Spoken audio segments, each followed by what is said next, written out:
Welcome to the bold analysis. There is a devastating video about a police officer assaulting journalists who were covering protest at Lang'ata Cemetery. And I want us to look at that 1-minute video here. Then when we come back, we are going to explain more about this video. Pay attention to the interaction and what exactly happened there. Harassment. What are we doing? Tumefanya nini? Ni wewe unakuja unamsukuma kwa nini? No, this is harassment. Who are you? Madam. We pay you with our taxes. You shouldn't treat us like that. When tuko hapa tuko kazi vile kwa kazi. Nataka kugonga. Yeah. Kubaliana na wasana na Michael. Yeye ndo amesukuma. Shida ni nini? You are cool, please. Keep your cool, please. Keep your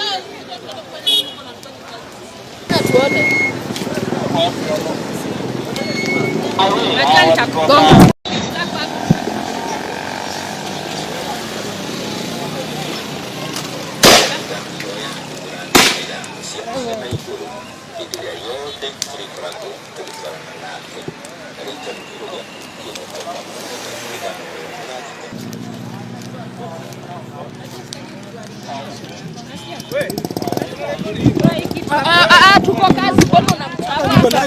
No, tuko kazi na tuko live madam. Hebu songa. Hapana. Kwa nini? Sisi ni wananchi na tuko kazi. Ni nini?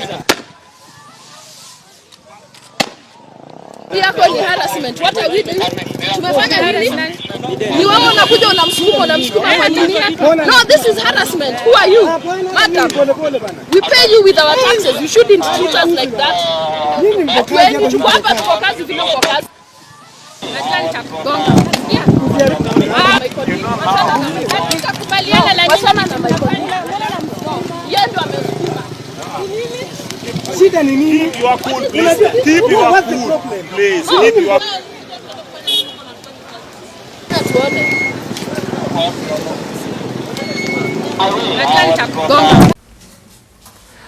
I have made some observations there. I think that video is it's very discouraging for the security officer there to assault a journalist who is just his only mistake is doing the work. Something is not adding up. Number one, the journalists were covering protests. Those who were protesting were actually workers at Lang'ata Cemetery who had blocked those who went there to take their bodies for interment, for burial. And police were only there to cover, just to restore calm, peace. Few meters from where the journalists were, there was some bonfire that had been lit there. Did you realize that the police were actually watching while that bonfire was up in flame? While I've always understood that what will be their role was to make sure that wameizima. So they were standing, just staring at the whole drama unfolding as the protesters the other end. According to the journalists' rule, the protocol here is they must be beside the police. In fact, the rule changed from being behind the police, because if you're behind the police, you might not get the right footage. They're supposed to be beside the police, especially when it is not that high, when they're not at risk. So, to the protocol of journalism, the reporter and the camera person were actually at the right place. Number two, you will then realize that the person the policewoman is targeting is the cameraman. Of course, they were with the reporter, the Citizen TV crew. They were with the reporter. But the police officer singled out that camera person. And in fact, the other lady was just trying to protect that, the camera person. So, and you remember the police woman, the police officer in question there is a woman, and is targeting the gentleman, which is a clear case of there is nothing wrong those fellows have done. Sometimes I don't know what's wrong with our security officers, because when they were protesting that they only had a meager salary increase of 1,000 shillings, they were all looking for media attention in all these corridors, trying to get coverage so that they can be amplified. But when another hustler is protesting for salary and the journalists have gone there to cover that story, then the journalist is profiled. Surely, what's wrong with us as a country? Because how have we stooped that low? And what is wrong with covering a protest? Let me tell you what happened. The workers, the cemetery workers, were protesting because even earlier the governor had gone there, not today, I think that was 2 days or a day before. The governor had gone there and promised them that they were going to receive their pay. They had defaulted, they had failed to receive their pay for the last 5 months. Yet, these are people that are supposed to pay bills. These are people that they also pay uniform, they also pay school fees, and they also have a life after working there. So in such a sensitive place like a cemetery, those who work there, they're saying the number around 60. They're supposed to receive the pay from Nairobi County government. They are protesting against Sakaja. They're not even protesting against the national government. But the police who are just deployed there to restore peace, and in fact, if you check, they're just standing. They tend to turn their anger on the journalists. What are you seeing from that video? There are some observations I want us to make. It is clear that the policewoman just profiled those journalists. It was just profiling, not that the citizen could have done something wrong. I have worked as a camera person. In such a scene, 2017, I was a camera person. And I covered Raila when Raila is coming from airport to Nairobi hapa. I covered it. As a camera person, in such a place, you don't need a shot of the police. You don't need it.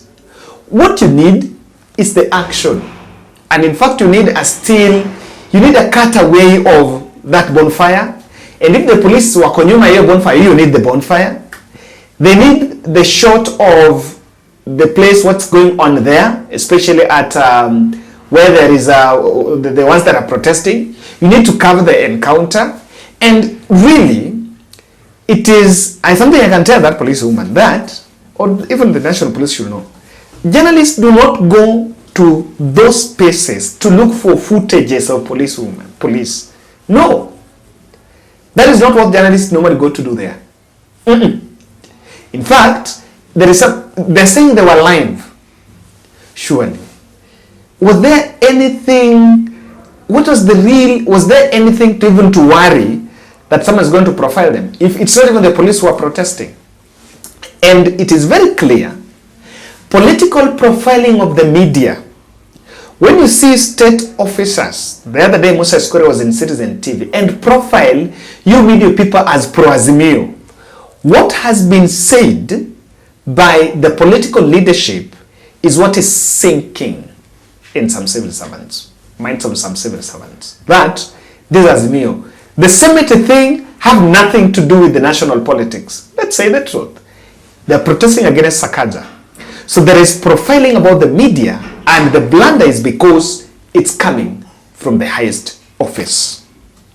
Number two, and this might seem as defending that policewoman, but to the national government, we have a civil service that is in distress. People just have their own problems. That's what you need to see. People just have their own problems, and in their line of duty, they just find, who am I gonna blame? Who am I gonna pour my anger in today? What that policewoman did have nothing to do with the media. It was just looked like a personal vendetta. You have a very, you have a depressed media. Number 3, we've not learned lessons from the last protest. And this one I want to blame the directives, people are giving orders. What are the protocols that security officers are supposed to use, especially when they go to in such areas like when the protests are going on? I've always told people that a situation where you depend on orders, where we've given security officers a situation where when they are on field, they'll always be receiving orders on do this, do that. It's prone to abuse. I think people should just have a manual. You know, even if you cannot follow the manual, but you know that on this is what I'm supposed to do and this is what I'm supposed to do. For how long? Why can't Kindiki tell the police officers that when you go to a place, just leave the journalists do the work? What's your business with the journalist? Your business as a police officer is with the protesters. I don't know whether it's a manual somewhere that, how long should they be told that the work of a police officer is not to manage journalists. The police cannot be a gatekeeper in media, because the footage that is being collected there is coming back to the newsroom, and after newsroom, there are editors that will sit down and worked on the news on a story, and that story will be subjected to other gatekeeping ranks. Then it will get. So you cannot silence people down there. It's creating unnecessary drama. I want to believe that it's wrong. And being that I've also worked as active journalism in field, I've always said on matters of journalists being profiled, we are unapologetic about it. It is wrong.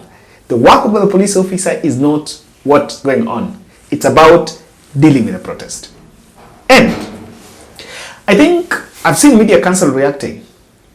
We should actually make, to reduce these cases of harassment that have been there, we should make police officers or security officers that are found in such situations make personal responsibility. Face prosecution individually without the collective, support or rather cover. Because when we make the process be very expensive, tedious, then we're going to end. The more we normalize punishing officials, security officials who are found doing such, we are going to get it right. Because totally, there is absolutely nothing wrong for a journalist to cover protest. It's not the police who are protesting. On this one, no way. Kindiki should give a very stern warning and actually come out clearly to give a very precise position on such incidences. Thank you.